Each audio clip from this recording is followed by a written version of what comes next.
Here. Handley. Here. Lopez. Here. Moore. Here. Zimmers. Here. It is 5 present. At this time, before we start, I'd like to take a moment of silence. This last couple of weeks, we have lost a Lanphier student, we've lost a mother of an administrator in the district, and we've also lost a mother of a former school board member in the district. So I'd like to take just a And moment. also a grandmother, Yeah, one of my grand- cabinet grandmother. members. And one of our principals lost his father. So it's been a, All right, so Yeah, it's been a been heck a of a lot. week. So So if just- we could just take a moment of silence before we start.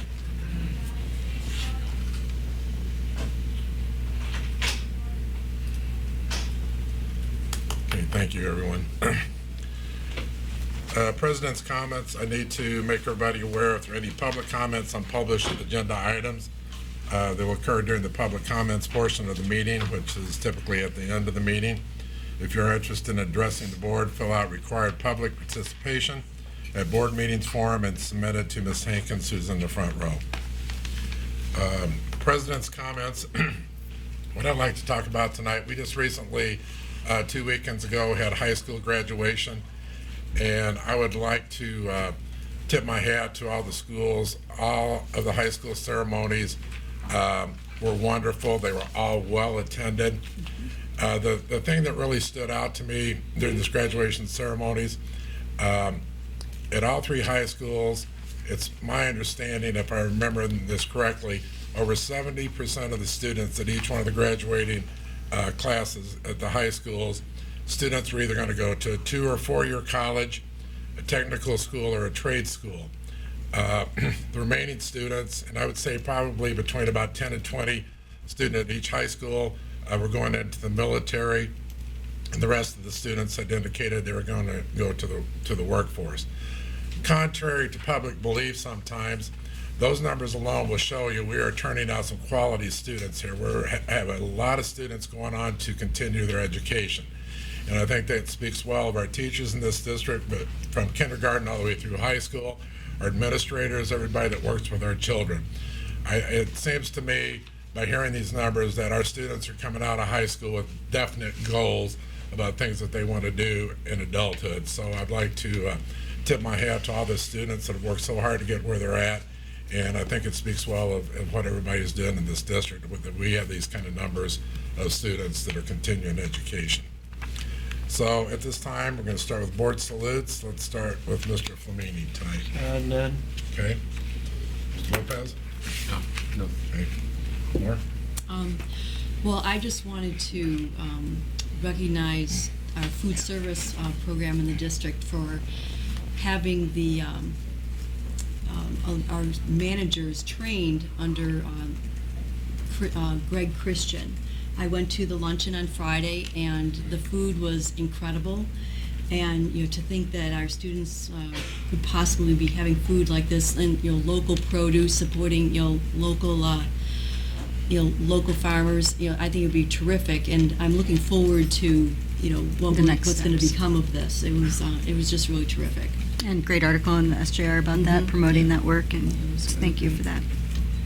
Jeremy? I have none. Okay. I don't really have a salute. I want to mention this every time we have a school board meeting because I want to put it in people's minds.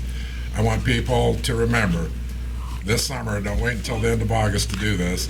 If you're going to be a senior, you need a shot.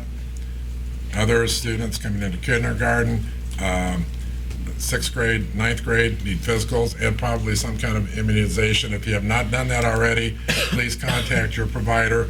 Make sure you get that taken care of. If you do not have a provider, in August during registration day at 2 locations, Washington Jefferson Middle School, we will be doing physicals and immunizations. But please don't wait till just before school starts to get this done, because you're going to get yourself into a bind. So I'm going to keep reminding people of this every time we have a school board meeting, that you need to get this done. We want everybody to be in school from day one and stay in school. So at this time, we have some recognitions of track teams that have done well at state. In our first group, we're going to recognize, I'm going to call the coaches up and have them introduce their... Grant first. Oh, Grant first? Yeah, we're going to do Grant first, Ms. Hankins. Just to get those over there, because their coach may not be Oh, here. okay.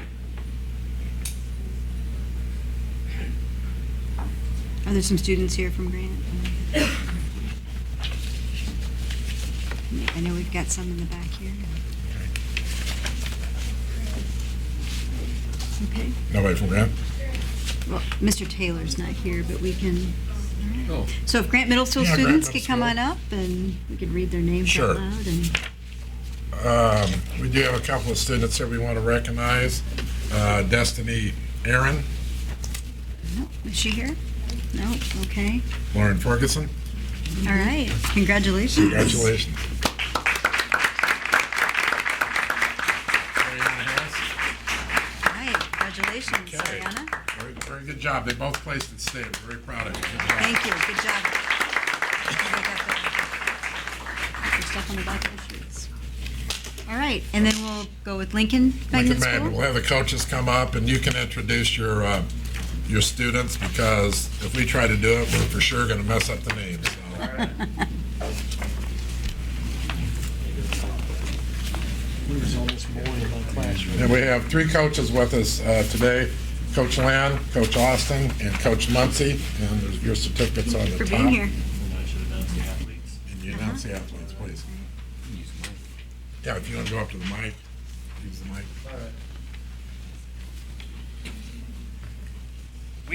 We started 3 6th grade girls in a 7th grade girls 4x200 meter relay, and we were very proud of their performance, that they finished 5th in the state. And one of the athletes was Shemaya Dean. Another was Karis Turner.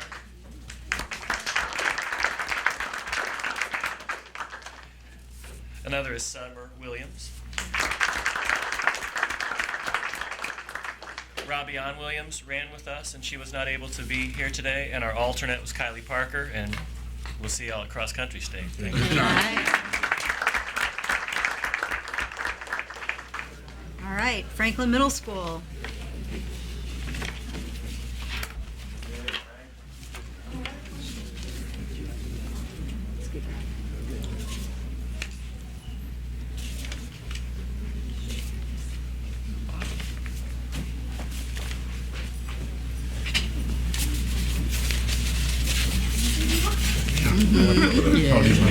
I could probably do it okay, but. Hi, ladies. What's up? You can come all the way. No, you come all the way up. Ah, squeeze over. It's okay. I know what you look like. You can go all the What's way. up, over. showing girls? Left, left, left, left. There you There go. you go. Get some of that TV action. I want to start by saying, very proud of all of our athletes in the school district. Franklin's 8th grade girls got 2nd in the state. And Raven Moore, is Raven here? Yes. Yeah. Congratulations. She set records in not only the 400 meters, state record, all-time record, right, probably say, correct. and also the 200. So good for you. Awesome.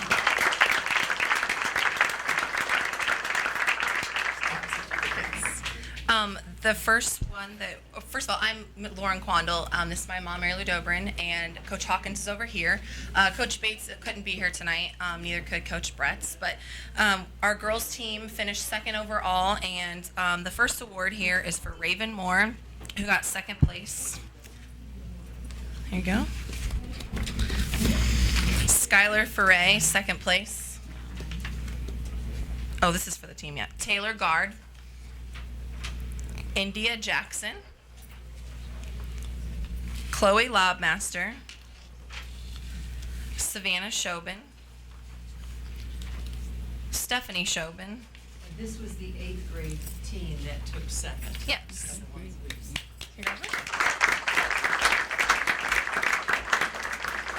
This one is for Deshaun Ashford, Kyle Batterson, Will Formia, Cannon Garcia, Karan Hawkins, Vincent Hill, Chris Seals, Karan Sherald, Jaquez Stewart, and I think that's it.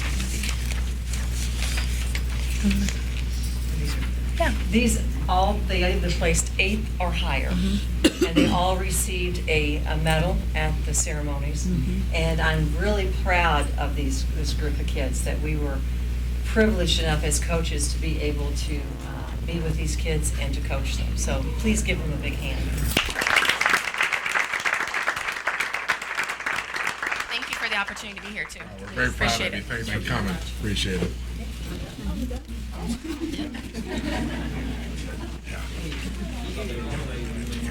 Yeah, yeah.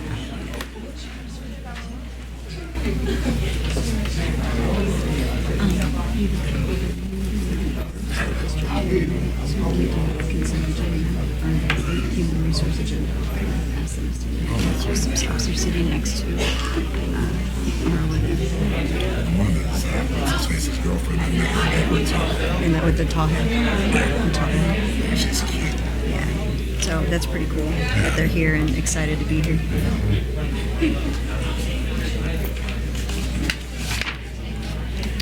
5 of them we're doing 4 minority hires tonight. We've got several others. I believe 5. Let's see.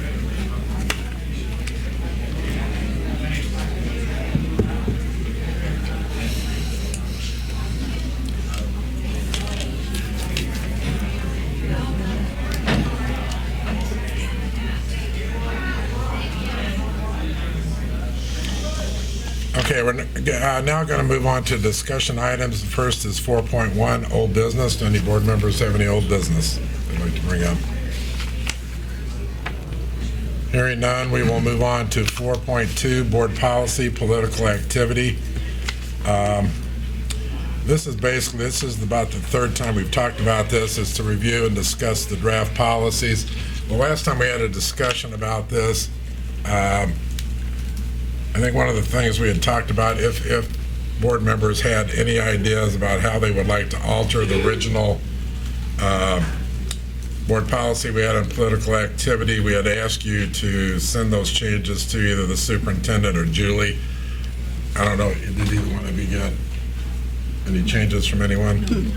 I think there's still some confusion about this.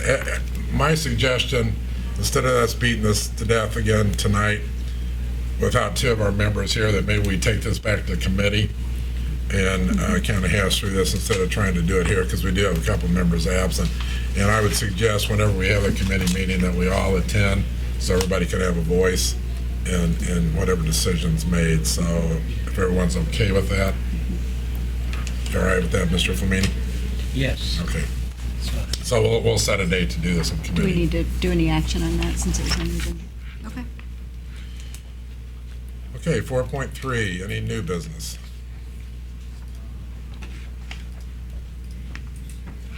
Okay, hearing none, we'll move on to 4.4, board policy, harassment and bullying. This is another policy to bring forth that's just been based on some state legislation that was passed. And so you have in front of you board policy, or on the ESB 710.065. This policy defines harassment and bullying. It includes sexual harassment, and it is the Illinois Association of School Boards policy word for word that we've used from there. So it matches the statute word for word, and we're just making sure ours is updated and coinciding with the state legislation.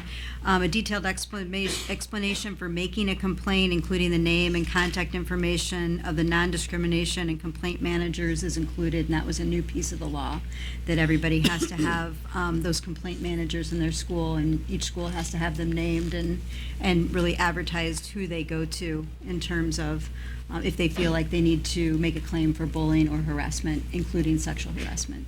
So that's what the law updated, and that's what we've updated in our board policy.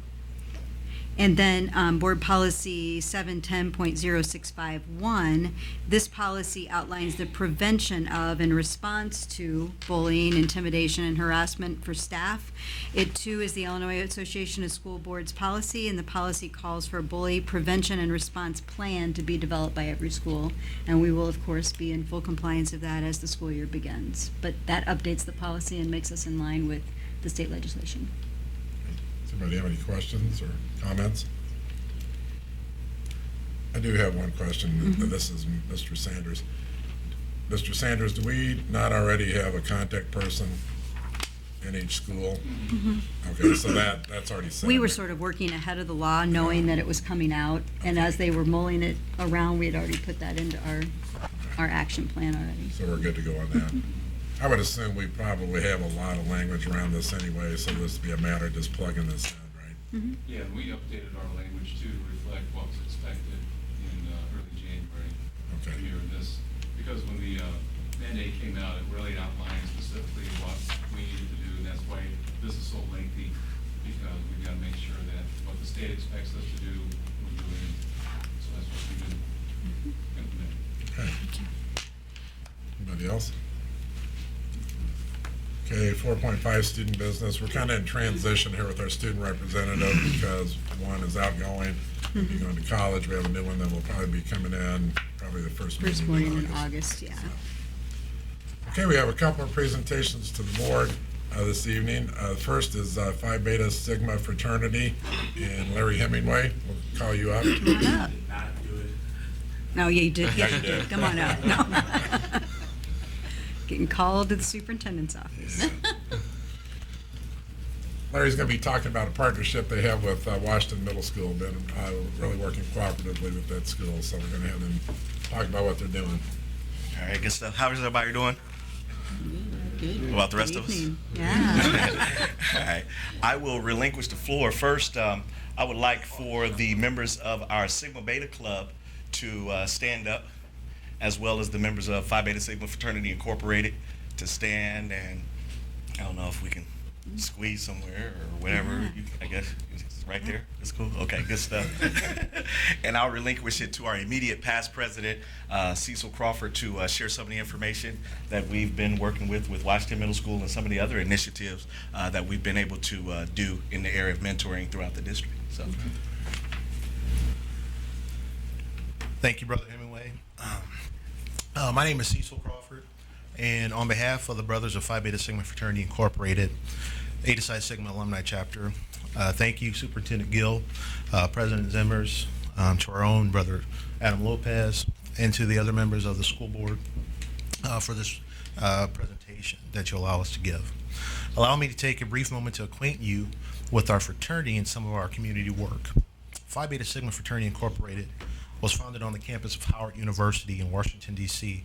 on January 14th, 1914 by three visionaries, A. Langston Taylor, Leonard F. Morse, and Charles I. Brown, who, after witnessing other fraternities practice the tenets of exclusion by race, ethnicity, and social economic status, sought to form a fraternity built on inclusion, a fraternity by which all like-minded men were welcome who had a desire to provide service to our communities, impacting them in such a way that their communities were changed for the better, one life at a time. Locally, the Eta Psi Sigma chapter was formed in 1981, and throughout these 34 years have continued to live up to our national motto, culture for service and service for humanity, and our three core initiatives, brotherhood, scholarship, and service. The Springfield Sigmas have served the community in the local area of social action by volunteering at the St. John's Breadline, the March of Dimes Walk for Babies campaign, Stop the Violence programs, and ongoing initiatives that include ceasefire, anti-bullying, HIV/AIDS awareness, a community response to the Ferguson, Missouri incident, the Martin Luther King breakfast, the Juneteenth parade in March, Real Men Read, Making the Grades, American Cancer Society, voter registration drives, and also helping with the Lanford High School after prom security. Eta Psi Sigma has partnered with Carrollton Bank, the State Department of Revenue, and the Springfield Housing Authority to facilitate several workshops on credit repair, smart money investing, and our VITA program encompassing tax preparation services. Annually, we have awarded scholarships to college-bound seniors from Springfield High Schools, both public and private. By the way, our current scholarship applications are due no later than July 15th, so if you have any graduating seniors, please encourage them to apply. Free money's free money, either way you look at it. Applications are to be emailed to our website. Once you get that information, you will see. And the recipients will be announced by August 16th once we have all the applications in, and people will be awarded. Last year, the Springfield Sigmas awarded 6 scholarships to graduating seniors. Fred Epting, a Southeast High School graduate attending Drake University this year, he received a $350 scholarship through his Fund Me contribution going toward his education fund. Christopher Crawford, a Lanford High School graduate attending Greenville College, received a $500 chapter scholarship named after one of our life members, Dr. James Atwell Lanier. Hannah Norris, a Southeast High School graduate attending Grand Canyon State University, received our Anthony L. Smith Memorial Scholarship in the amount of $500 also. And that family also partners with us to ensure that our brother Anthony's legacy continues on as we continue to award his scholarship. Larry C. Austin Jr., a Lanford High School graduate attending Xavier University, received a $500 chapter scholarship named after one of our life members, Willis Bailey. Sigma Beta Club scholarships were given to 2 of our Sigma Beta Club members also graduated. Those recipients received $500 scholarships, and they were Kenny Beeler Jr., who was a graduate of Sacred Heart Griffin, and Christopher Crawford, who was also a Lanford graduate. Our Sigma Beta Club is an auxiliary of Phi Beta Sigma for young male youth, what you've seen standing here earlier today. It gives them an opportunity to meet with each other on a regular basis outside of the school atmosphere and to discuss their interests and problems. The club introduces its members, most of which are from District 186, middle and high schools, to culture, social, academic, and enrichment programs. They are designed to give members a chance to be innovative, thereby instilling self-confidence and a feeling of accomplishment as they go throughout the program. As a part of our International Adopt a School program, Eta Psi Sigma Alumni Chapter has adopted Washington Middle School. During the past school year, school supplies were replenished from the beginning of the year. Nearly 100 winter gear items such as hats, gloves, and scarves were given out to students who might not otherwise have been properly outfitted for the winter season. Funds were donated to purchase Christmas gifts at the end of the semester party. But perhaps the most important are the lunchtime mentoring sessions with about 10 to 20 of their boys in the 6th through 8th grades. Members of the fraternity met during the lunch hours each Thursday.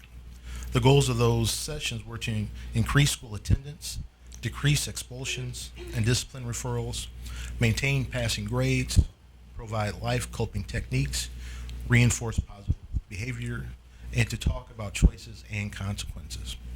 Again, on the behalf of the Brothers of Phi Beta Sigma Fraternity Incorporated, Eta Psi Sigma Springfield Chapter, I thank you for allowing us to tell you a little bit about our chapter and what we do, and for recognizing our efforts to change the world one life at a time. Thank you. Thank you.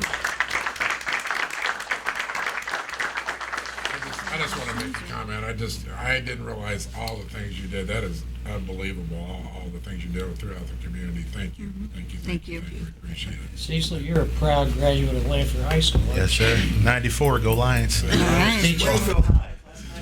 There we go. And I know this is going to be a shameless plug, but I'm also the Lanford Football Booster Club president. And since I have the crowd, August the 8th, we'll be having our first annual alumni flag football game for any Lanford alumni that wants to come back and just participate to show their spirit for Lanford Lions. Go Lions. I will add this as well. After our last interaction with the youth at Washington Middle School, we set them up on the platform of making strategic plans throughout the summer. One of the fathers of the youth have actually reached out and is looking forward to giving back, as well as thanked us actually for spending that time with the youth. So it's an impact that doesn't always go noticed, but I think we're doing a pretty solid Well, job. I think this is another example of all we have to do in the community is ask people, we need help, can you help us? And people step up. And I think you're a prime example of that happening. And so we're seeing more and more of that with schools that, they're asking for the help and people are stepping up and helping. And it's wonderful to have that with the community. So thank you. All right. Thank you. Thank you. I'll say one thing. Woo, fight! This funny guy. Okay, 5.2, Mrs. Gill. Introduce her. Yeah, I will. I'd like to introduce to our podium Mr. Bob Davis from a company named Synergistic. Tonight, it is my pleasure to have him come and share a few things with the Board of Education in a matter of information. So tonight, there's nothing that we'll be voting on or proposing necessarily, but just to give you some background about some opportunities that there might be for cost saving to District 186. Synergistic's an energy conservation company with 29 years of experience. He'll give a short overview of their work today. But it is my role as superintendent is to go to professional development opportunities and talk to other members of my community about things that they're doing to save in their districts and be able to turn some of our money over that we're using in one area and operationalize it for our students in District 186 and be more efficient in what we do.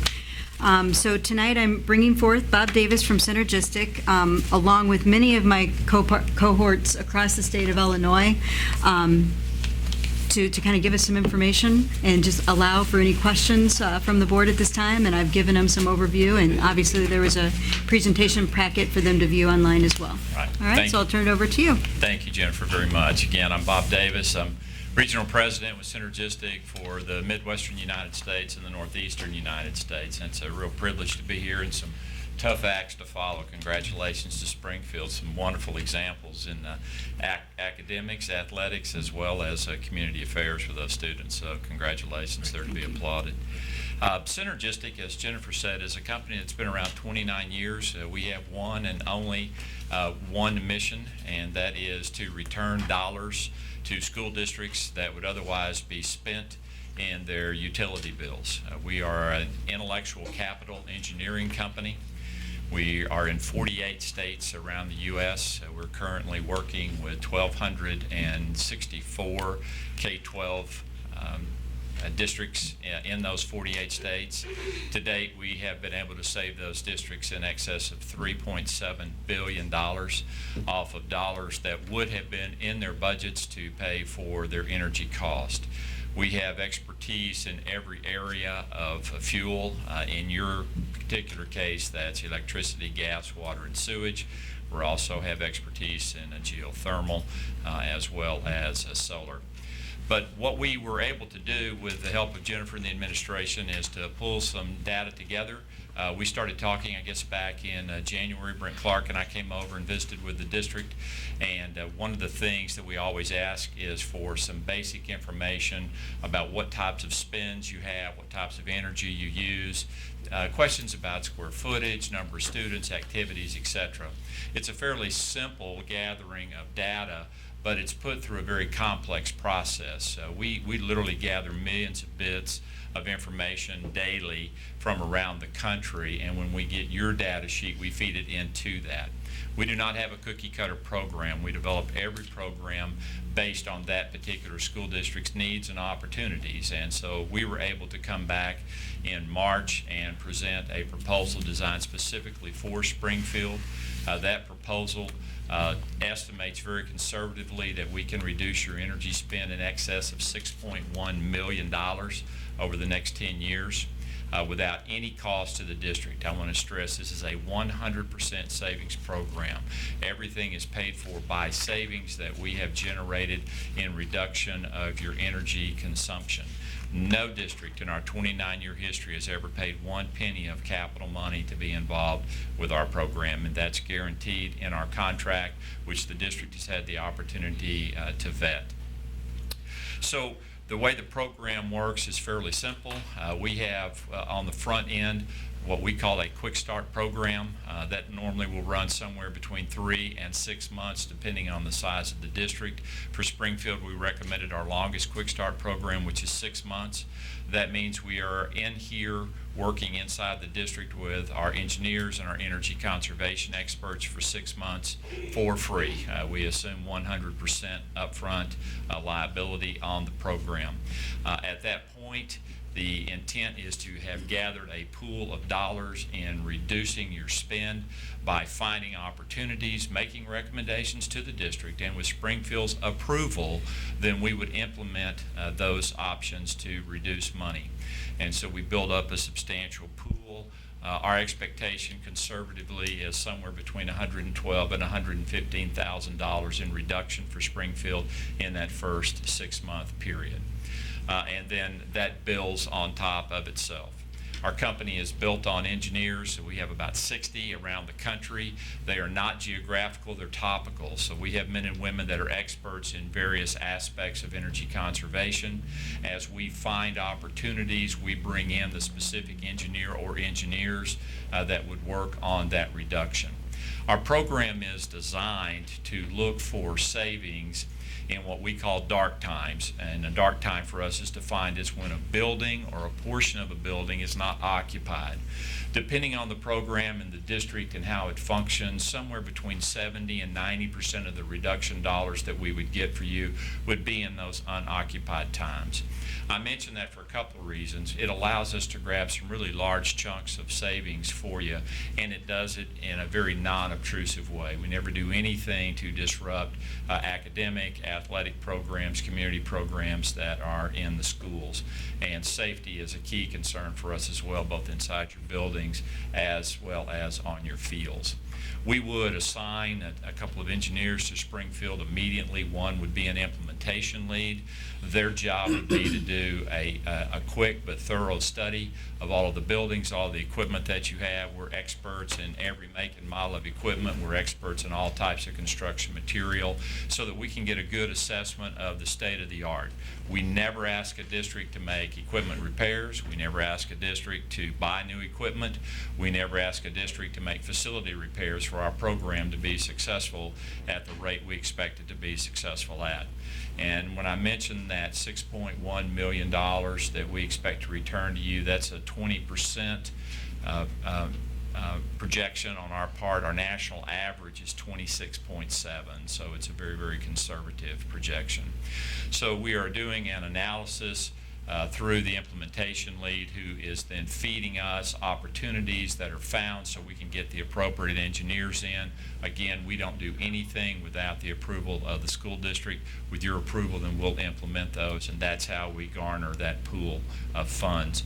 While the implementation lead is doing that, you would also have a data lead engineer that's assigned, and that person is going to be gathering massive amounts of information from your spend with your different sources of energy, to usages of space inside buildings, to improvements that maybe you've made or that you have on the books to make in the future, to weather, so that we're developing an accurate base year with you that will flow throughout the course of the program. And so they're feeding that data into a third-party software. All of our partners around the country use this same software program. It's not ours. It's one that we found that we really like. It's called ECAP Pro Online. Used to be called ECAP Pro, but they took it online at the beginning of 2013. It is rated as the #1 measurement and verification in energy consumption software package by the EPA, the Department of Energy, and Energy Star. So it's the one that all of our partners use. We like it, one, because we believe it's the best, and it's got stamp of approval from 3 organizations that we have great respect for. But secondly, I mentioned earlier, we are an intellectual capital company. We do everything off data gathering. It gives us all of our directional arrows. It helps us in the validation of the things that we're doing. And so gathering these millions of bits of data every day that we get to keep those pure so that we can utilize that information across the country, and with all of our partners, we have everyone on that third-party software. Again, I mentioned third-party software. That licensing belongs to Springfield. It does not belong to us. And you have access to data that's being fed into it, how it's being churned in the various algorithms during the process, and what's spit out at the other end as far as opportunities that have been found or a level of completion of opportunities that we've already started implementation on with your approval. It's a 24/7 program. Because it's online, the district can allow anyone that they would like to have access to ECAP Pro online at any time. So it's very clear and transparent what's taking place with that software package. The other aspect of the program would be an energy specialist. This is a person that would be a synergistic employee. They're paid for by us, salary, benefits, travel, all of their training, etc., as are all of the expenses in the program. That $6.1 million is net dollars back to the district. The energy specialist is a key person in each and every one of our partners. We have some partners that have as many as 6 energy specialists, so it really is based on your size. But this is a person that, while they would be our employee, Springfield would be a partner with us in the posting, in the interviewing, and in the hiring of this individual. We never hire an energy specialist for one of our partners that is not the partner's first choice as well. Because this person is going to be embedded in Springfield. We will supply them with everything, all their equipment. All that we ask is that you give them a place to sit. They're going to be right here 24/7 throughout the course of the program. Their key functions, there are really 3: communication skills. The information they're going to be sharing is the same information, but it's going to be at different levels, from the board to the superintendent and the administration, filtering down to the principals and the staff in your various schools, all the way down to your students if you would like. We can support in that regard as well. The second thing that they're going to do is they're going to be eyes and feet on the ground as a cross-pollination with what the data is telling us off of the third-party software.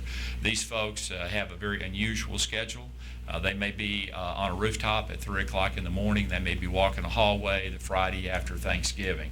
Again, we're looking for opportunities in off hours. So they're either out looking for things or they're out validating things, and vice versa off of the data. They'll also be the key person when we bring engineers into the district to get them where we're looking for them to make improvements with what's taking place. And the third function for them ultimately will be in the data maintaining into the ECAP Pro online software. So they'll be making sure that consistently all of the different types of data that need to go in there, I used to say on a monthly basis, but now since this is online, they can actually be taking place on a daily basis so that you're dealing with real time. So that's really sort of an overview of the program. I've said a whole lot, so why don't I be quiet and you ask me any questions that you might have about the program, the processes, any of the people that we're working with in Illinois. In fact, it was just got to be down this part of the state last week. We did a board information in Champaign just last week. So one of your neighbors, pretty close anyway. Yeah, not too bad. Mid-state. I do have some questions. So, so this energy specialist would be hired locally? Yes. But it would be an employee of Synergistic? Yes, we would prefer that we get someone that lives in Springfield. It's somebody that is very familiar with the district, maybe somebody that is in or has been in the district. We don't want to go outside for that person. We think that it's very important, since they're going to need to blend into your culture, that they be from the community. Okay, you described this Quick Start program for 3 to 6 months. So what happens beyond that? Well, the Quick Start is just an opportunity for us to come in and spend several months basically working for free so that we can gather that pool. Again, we want this to be a savings program. And that's how none of our partners have ever paid a penny to be involved. We gather this pool so that when the contract kicks in place, anything that is paid for to Synergistic is paid for out of that pool of savings. And of course, that's going to grow exponentially as we put in place more and more opportunities. And what's the percentage? It's a 50-50 split. Ours is gross, yours is net. We pay everything out of that. So before you write 50-50, take 50-50 minus the salary of the energy specialist, the benefits of the energy specialist, the training that's going to take place. We send them to Energy Specialist College as well as to 3 national training conferences every year. All of our engineers that will be in the district, and on average you're going to have about 5 engineering visits a month, particularly during the first year. So that's us flying engineers in for particular opportunities. All of that is paid for by us. Any dollars that you see and that you have in the executive brief that come to the district are net dollars. There are no additional expenses to the district. So that 6.1 is 6.1.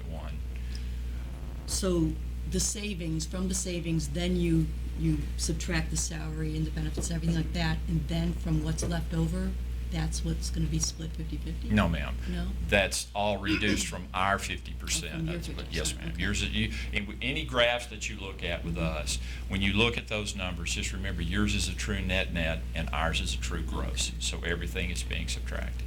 The only thing that is not subtracted by us is the cost of the third-party software. That's a simple pass-through to ECAP Pro Online, again, because you'll control the licensing, not us. Each packet of ECAP Pro is roughly $20,000, and we ask ECAP to split that over the first 3 years of the contract, so it didn't take a giant chunk out of the savings that we're gathering for a district. So when you see it on a matrix, Jennifer, I think it was about 66 $6,000 a year for the first 3 $650. years. That, again, used to be updated on an annual basis. There was a new packet that came out with that. Since it's online now, that is a constant run. There are 7 massive algorithms in that program. So after that, there's a maintenance update fee of roughly $2,200-$2,300 a year. After year 3. After the year 3, how Yes, much was ma'am. that? About $2,300. Yeah. 25. And again, that's not fluff for ECAP. They are feeding you new data on a constant basis. And to give you an example, I think when ECAP started, there were 3, maybe 4 algorithms in there. There are 7 now. That's all these guys do. They're an algorithm company. They're based in State College, and they're right across the street from Penn State University. Okay, so what's the terms of your, the proposed contract? Is it a 3-year? It's a 5-year It's a 5-year? contract. The reason we look at 5 years, our program is obviously heavy on the engineering side, but there's also a behavioral piece of this. What we want to be able to do from top to bottom in the district over a period of 5 years is not make everyone an energy conservation expert. That's our job, but we would like for everyone to become energy conservation aware so that they start making applications of realistic and sensible things, not only with their space inside the school district, but these are things that you can take out into the community, that you can use in your homes, you can use in your parks, etc.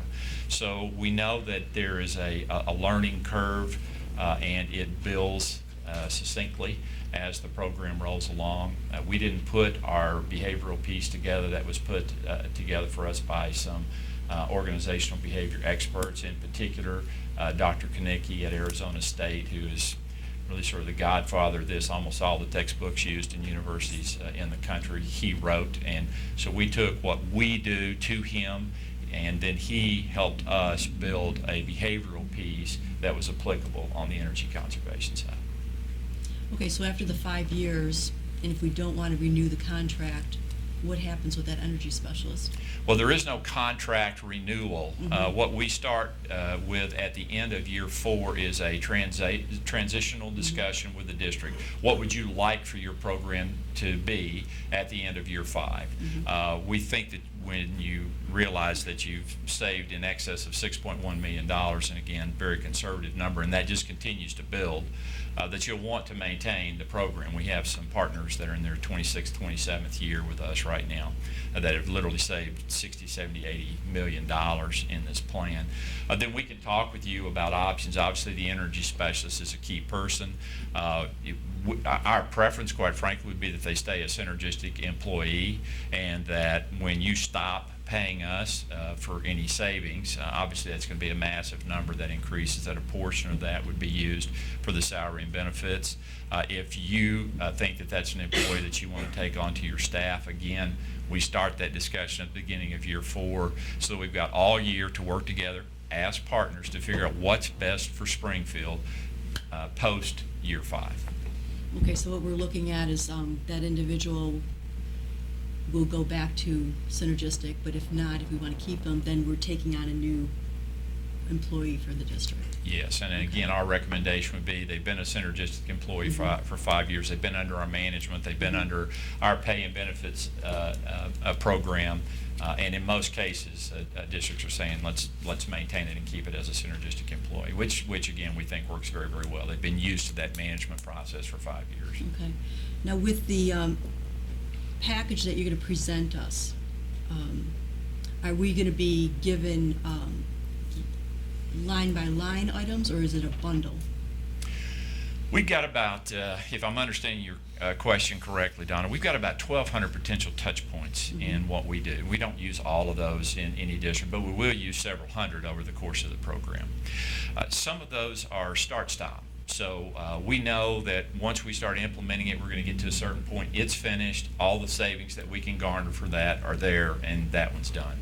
The majority of them, however, stair-step on top of each other. So there's a step A, and when we complete step A, you'll know here's what we did, and during the process, you'll know here are the expected savings that we expect to generate. Here's where we are in the implementation process from a percentage standpoint, and then at the end, you'll know, okay, we've completed step A. Here are the savings that we're projecting are going to be there. A couple of months later, when all the final data is out, we can look at that number together and say, yeah, that's what it was. Then there's a step B that'll stack on top of that, and then a step C on top of that, but you got to do them in sequential order. That's how you continue to build, and the numbers grow exponentially from month to month and year to year in the program. Did I answer your question? I think so. Yeah, you do, but it's all step by step, and we have to complete one before we can go on to two. And, In most cases, yeah, yes. so, yes. okay. Yeah. And that's going to vary not only from building to building, but space to space inside a building. Okay. And is the board routinely given presentations on the progress? Yes, ma'am, you are. And again, we follow whatever the typical policy is for our partners' board.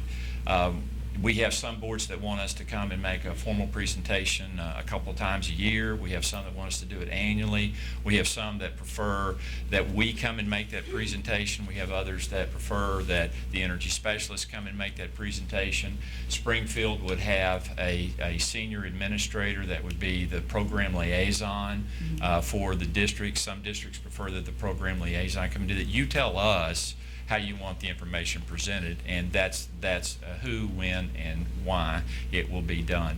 There will also be a number of informational meetings, formal meetings throughout the course of the year with the administration. Obviously, the board could come to any of those if they wanted to. They give the progress on what we're doing with our energy management piece and our irrigation piece. And then, of course, one of the beauties of having the energy specialist embedded here and the frequency of visits from our engineers and our energy conservation experts is there's a tremendous amount of informal communication that's taking place. Another thing that's available out there, if you have interest, and we have this at every one, I mentioned earlier that we do 3 national training conferences every year. These are normally 3 or 4 day programs. They're very, very intense. We'll normally have 550 to 600 energy specialists at any of those. A lot of classroom lecture on the greatest practical aspects of energy conservation. We're not interested in theory. We want these folks to come back with things that they can actually take a look at and see if it works to make improvements for you. But there's also a lot of breakout sessions. So your energy specialist might want to go to a breakout with other Illinois K-12 partner energy specialists, or they might want to go to a breakout with districts the size of Springfield or with a number of schools, that sort of thing. And at any of those national training conferences, you're more than welcome to attend. We have board members that come and take a look-see. Jennifer, we have probably a half a dozen superintendents that are at every one of those that just say, hey, we're getting into this program, or we've been in this program. I kind of like to go and see what one of these sessions is about. Anybody in administration is welcome to come to these as well. So communication is key with this program. We really sincerely mean this, and I know Jennifer and I have talked about this a lot. We're not interested in a vendor-client relationship. We're interested in a partner relationship, because buildings don't use any energy. People use every bit of it. So there's got to be a really good relationship between the school district and Synergistic, and we work very, very hard to create that from day one. Some other school districts that I've studied that used your services, they've complained that the energy, about how energy savings is tracked. Can you explain? I don't understand how they could have a problem with how you track the energy savings.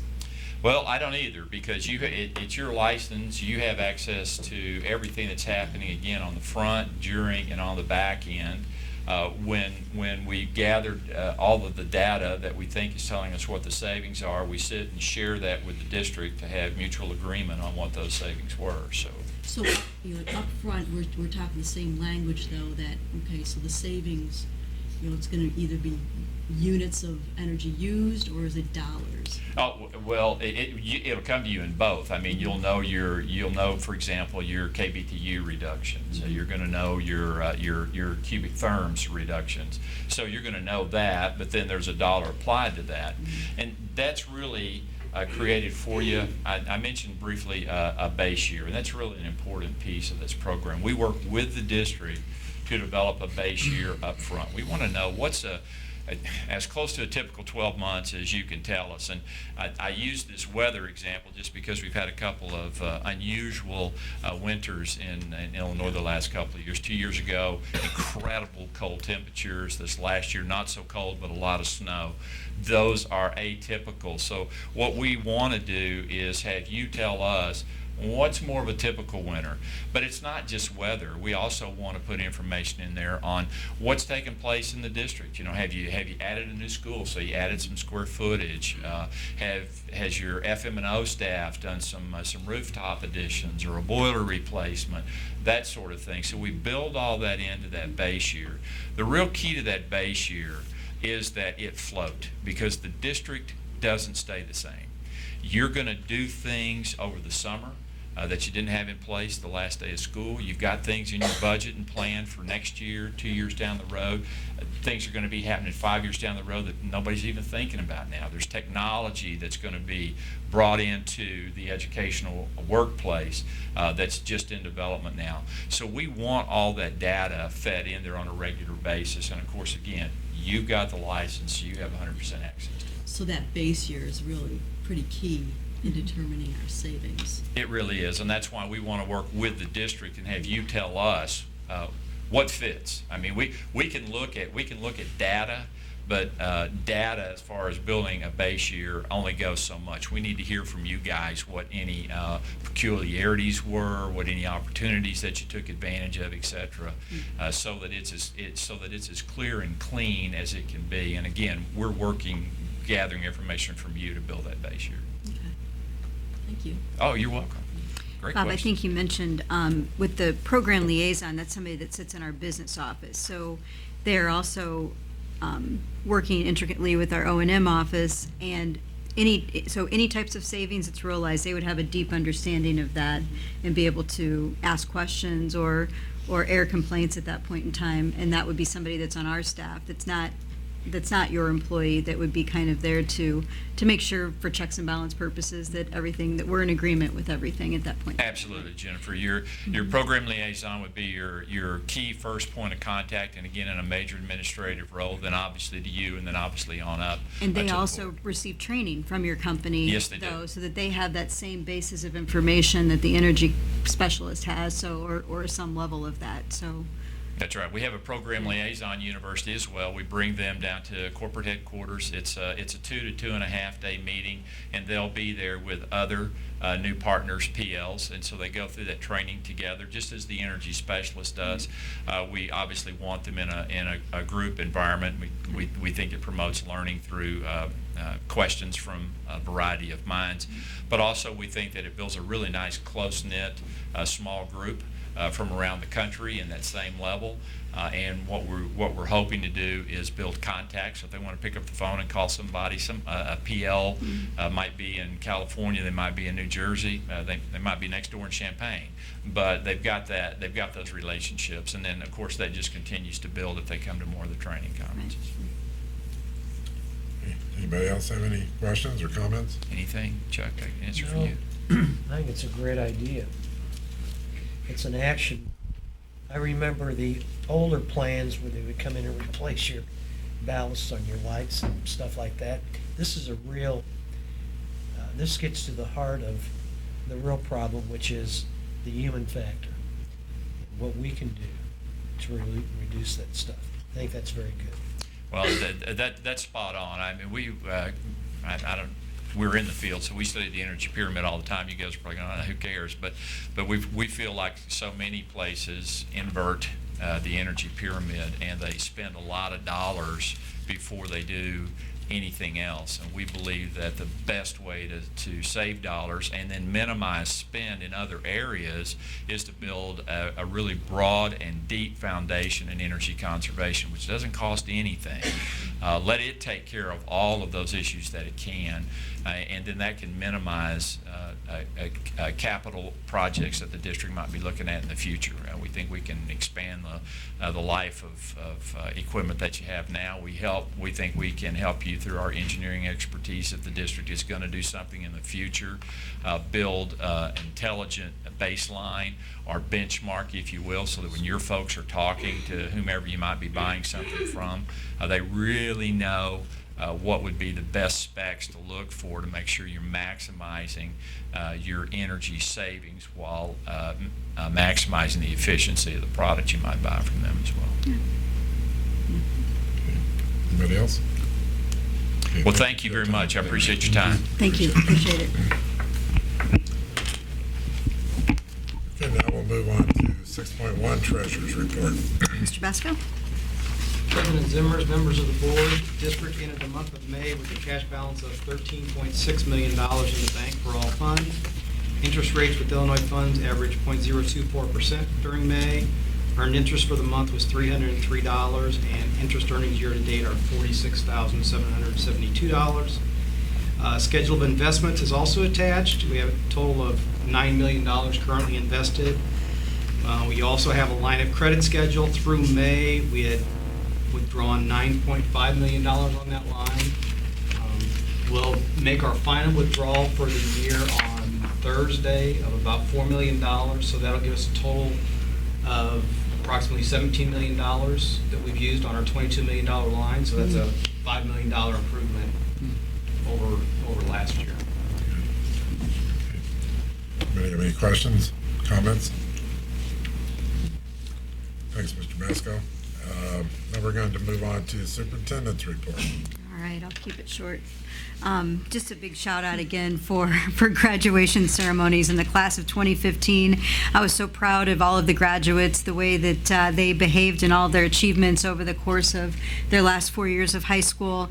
And so many of them are moving on to either attend college, enter the military, enter the workforce, or to attend technical school that you mentioned in your opening remarks. So it was very much an honor to be at each of those events and speak to them. And that's also to Lawrence Adult Education, which was a phenomenal event the night before, graduating 96 students from our Lawrence Adult Ed program. Just again, graduation would not be possible without the support of all the instruction time and dedication of our district teachers and staff and administrators, and thank you to all of them for really supporting that culture of learning in our schools. And it's days like that that you realize why you do this job every day. It makes you proud to be there, makes you excited to come back the next day and start the next school year. Just a big shout out to the Prairie Capital Convention Center for their help in hosting our graduation events in Springfield High the night before for Lawrence Adult Ed, and also the Springfield Police Department, who were there to help us with security and kind of move the crowds through as we have 3 graduations, and also there's a 4th with Chatham coming in at the end, so it helps with the crowd control and moving people through and helping people that might need assistance. So big shout out to them for their time and effort that day. And also we've kicked off summer school officially today, opened up our high school program, so just a great shout out to all of our teachers who take just 1 week off and turn around and come right back and help our students.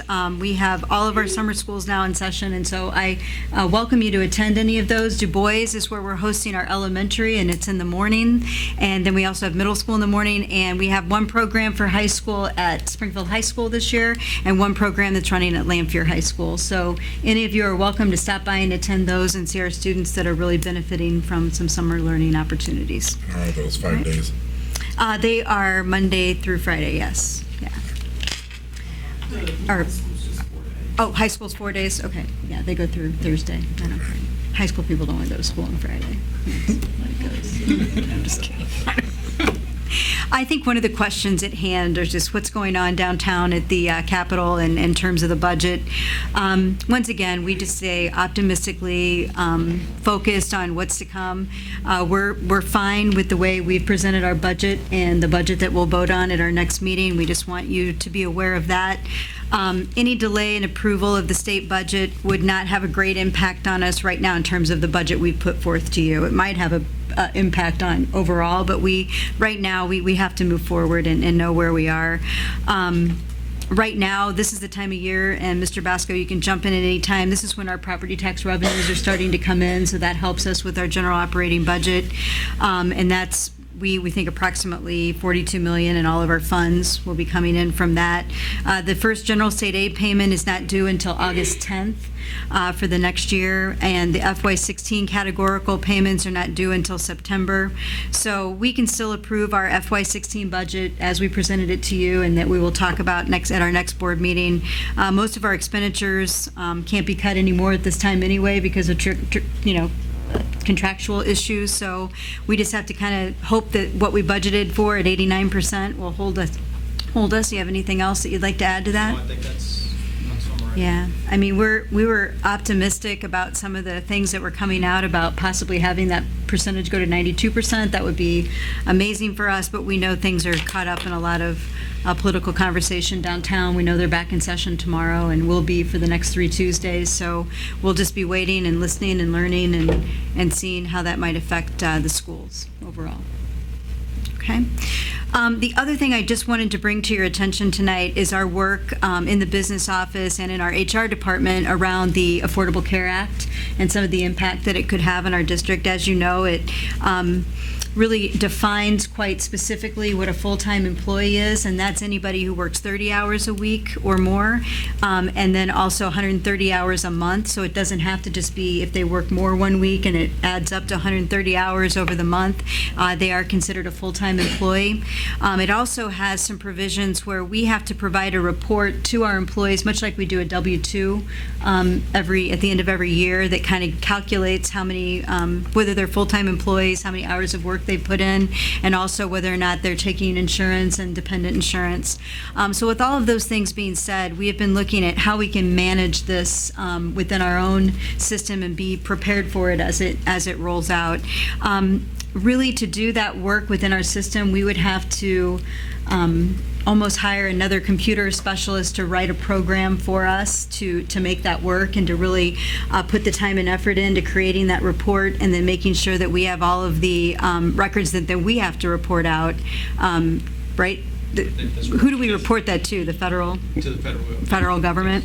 So we've been looking around and we've been talking with American Fidelity. They've been doing a lot of seminars around the state, and they actually have a program that already does this. So really the software is updated in real time, so any changes at the federal level can be reflected immediately in documents that we have to submit and be required to submit.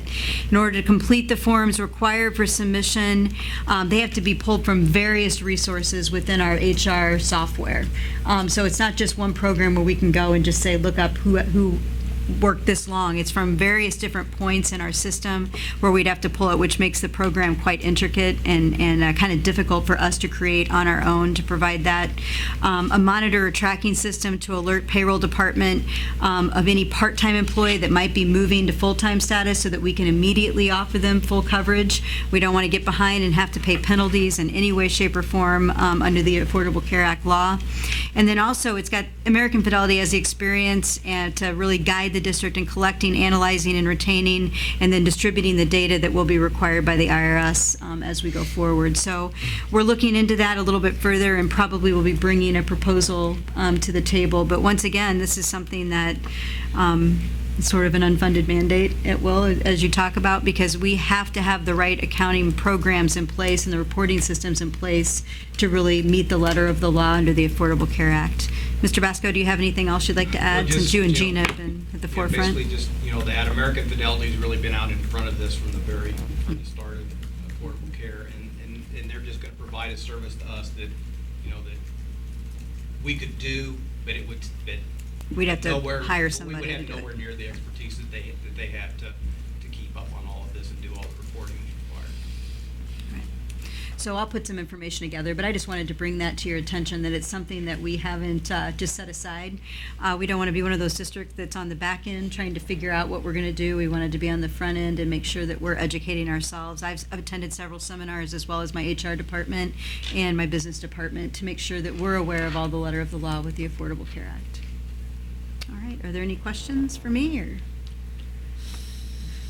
All right. Okay, hearing none, we'll go on to consent action items. Mrs. Gill. Read this report over here. President Zimmers, members of the board, I recommend approval of consent action items 8.2 through 8.8 as described in the corresponding resolutions. So moved. And second? Second. Okay. Any discussion or comments? Okay, hearing none, we'll take a vote. Handley, Aye. Lopez, Aye. Moore, Aye. Zimmers. Aye. Flamini. Yes. That is 5 aye votes. Okay, roll call items, 9.1. Hey, Mr. Basco's kind of stepping in for Mrs. Sherman, and Mrs. Baker Brown are on vacation today. President Zimmers, members of the board, the superintendent recommends approval of personnel agendas as presented with one change. Personnel agenda, page 1, letter A, classified resignations and releases, item 5. Change the resignation date from the end of the day, 7/3/15, to the beginning of the day, 7/6/15. Okay, do we have a motion? So moved. Second? Second. Any discussion, comments, questions? Okay, hearing none, we'll take a vote. Lopez, Aye. Moore, Aye. Zimmers. Aye. Flamini. Aye. Handley. Aye. That is 5 aye votes. I'd like to introduce, we have a couple of our new hires, I think, in the crowd today, don't we? You want to introduce yourself, Mr. Scott or Mrs. Franklin, want to introduce them, or? Yeah.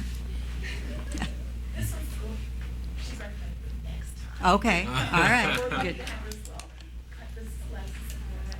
little bit about yourself. Oh, I'm just graduated from Northern Illinois, and I'll be teaching 3rd grade at Hazelfield, All right, where are you from? Milwaukee, Wisconsin. All right, well, welcome. We're a little bit warmer. Yeah, Just a lot. bit. Hello, Yes. my name is Erica West, and I am originally from Springfield. I'm moving back home to the district from Peoria, Illinois, and I'll be teaching 2nd grade at Lee Elementary.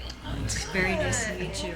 And I'll let you go ahead and introduce yourself, and if you're not at the next meeting. Are you- Oh, Yeah? oh, yeah. She's going to be recommended at the next board meeting. Hi, my name is Jasmine McCrae, and I'm a recent graduate at Northern Illinois University. I am from the Elgin area, the Hanover Park. So I say, usually I tell people I say by Woodfield Mall because no one ever knows what it is. I clearly But, know where that is. Yeah, I'm not sure where the place will be, but I will be in Springfield district, so I'm excited. All right, welcome aboard. Welcome, glad to have Thank you. you. Okay, anything else? I'd like to thank, Jason, didn't you win an award? He did, congratulations. Oh, Yeah. School board yeah, Yeah. Yeah, congratulations. Don't be bashful. Good and bad, we're fun to cover, huh? If there's nothing else, again, I'd like to thank everyone for coming. I need to remind people, starting next week, or the next board meeting, which will be July 7th, the board meeting's in July and also the first on a one in Tuesday. August. We will be starting the meetings at 6 o'clock. We'll be on summer hours then. So it'll be 6 o'clock board meetings. And July 7th, it will be on a Tuesday. So thanks to everyone. Mr. Lopez will be busy that night. I'll be busy. That's all right, I won't be here. that's all right. Right. 7? The 7th, yeah. Yep, Big day. That's a day. Is that a Tuesday? Yeah. Come hang out with me afterwards.